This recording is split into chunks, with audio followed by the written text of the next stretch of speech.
Nagaraju PDS Telangana రాష్ట్ర ప్రధాన కార్యదర్శి ఈరోజు ఖమ్మం జిల్లా కార్యవర్గ సమావేశంలో ఈరోజు పాల్గొనడం జరిగింది.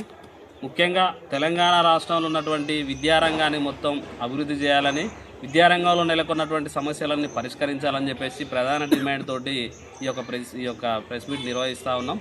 ఎందుకంటే ఈరోజు రాష్ట్ర వ్యాప్తంగా ఉన్నటువంటి ప్రభుత్వ పాఠశాలలన్నీ మూసివేస్తూ ఈరోజు ప్రైవేటు విద్యా సంస్థలకు ఈరోజు విచ్చలవిడిగా పర్మిషన్లు ఇస్తున్నటువంటి ఒక స్థితి ఉంది. దానిలో భాగంగానే ఈరోజు ప్రైవేటు కార్పొరేట్ కళాశాలలో కావచ్చు, స్కూళ్ళలో కావచ్చు విచ్చలవిడిగా ఫీజులు వసూలు చేస్తున్న ఇక్కడ ఉన్నటువంటి ప్రభుత్వ యంత్రాంగం కూడా ఎక్కడ పట్టించుకున్నటువంటి పరిస్థితి.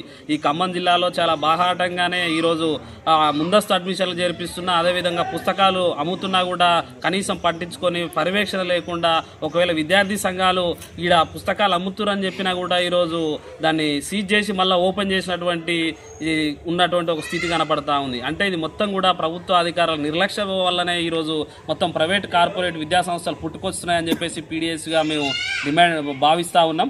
కాబట్టి ఇకనైనా ప్రభుత్వ విద్యాధికారులు మొత్తం ప్రభుత్వ విద్యారంగాన్ని బలోపేతం చేయడం కోసమే ప్రయత్నం చేయాలి, కానీ కార్పొరేట్ విద్యా సంస్థల కొమ్ము కాస్తున్నటువంటి వారిని తక్షణమే సస్పెండ్ చేయాలని చెప్పేసి ఈ సందర్భంగా పీడీఎస్గా మేము డిమాండ్ చేస్తున్నాం. ముఖ్యంగా తెలంగాణలో ప్రజాపాలన పేరుతోటి అధికారానికి వచ్చినటువంటి రేవంత్ రెడ్డి సర్కారు అనేక రకాల హామీలు ఇచ్చాడు విద్యారంగానికి. ప్రధానంగా మేము తెలంగాణ రాష్ట్రంలో అధికారంలోకి వస్తే కేసీఆర్ గారు మూసేసినటువంటి 6,000 పాఠశాలలు రీఓపెన్ చేస్తామని చెప్పేసి మాట్లాడిండు. కానీ మొన్న ఈ నెల 6వ తారీఖున బెంగళూరులో ఏమన్నాడు, ఈ రాష్ట్రంలో ఉన్నటువంటి 27,000 పాఠశాలలు ఏదైతున్నాయో ఆ 27,000 పాఠశాలల్ని ఈరోజు 4,000 పాఠశాలల్లో ఉంచి మిగతా 23,000 పాఠశాలలు మూసివేస్తామని చెప్పేసి, అంటే ఈ యొక్క రాష్ట్ర ప్రభుత్వం ప్రజల యొక్క అంటే పేద విద్యార్థులకు విద్యను అందిస్తుందా లేకపోతే విద్యకు దూరం చేస్తుందా ఒకసారి ఈ యొక్క తెలంగాణ ప్రజలు అర్థం చేసుకోవాల్సినటువంటి అవసరం ఉందని చెప్పేసి ఈ సందర్భంగా మేము స్పష్టం చేస్తున్నాం. రేవంత్ రెడ్డి గారు తక్షణమే దాన్ని వెనక్కి తీసుకోవాలని చెప్పేసి ఈ సందర్భంగా మేము స్పష్టం చేస్తా ఉన్నాం.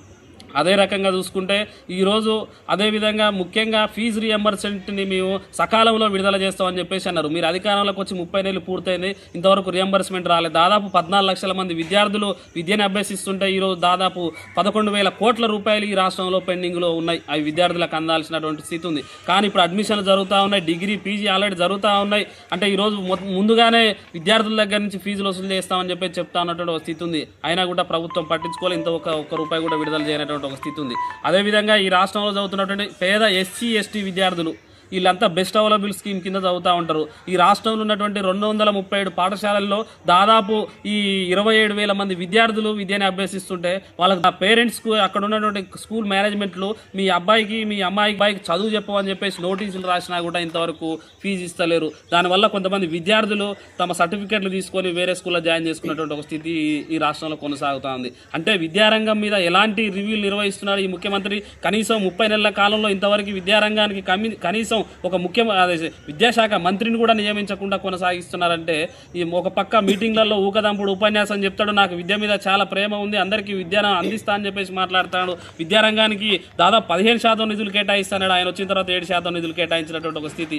ఈ బడ్జెట్ తక్కువ ఉండడం వల్ల విద్య ఎలా డెవలప్ అవుతుందని చెప్పేసి మేము అడుగుతా ఉన్నాం. మీరు చెప్పినట్టుగా 15% ఈ విద్యారంగానికి కేటాయించాలి, అదేవిధంగా ప్రభుత్వ విద్యారంగాన్ని బలోపేతం చేయాలి. ఈరోజు రాష్ట్రంలో ఉన్నటువంటి కార్పొరేట్ ప్రైవేటు యూనివర్సిటీలు ఏదైతున్నాయో వాటిని మొత్తం కూడా రద్దు చేస్తూ ప్రభుత్వ ఆధీనంలో తీసుకొని ఈ రాష్ట్రంలో మొత్తం కామన్ స్కూల్ విద్యా విధానాన్ని అందించాలని చెప్పేసి పీడీఎస్గా భావిస్తూ ఉంది. లేని పక్షాన రాష్ట్ర వ్యాప్తంగా పెద్ద ఎత్తున విద్యార్థి ఉద్యమాలు కూడా నిర్వహిస్తామని చెప్పేసి సందర్భంగా రాష్ట్ర ప్రభుత్వాన్ని హెచ్చరిస్తా ఉన్నాం.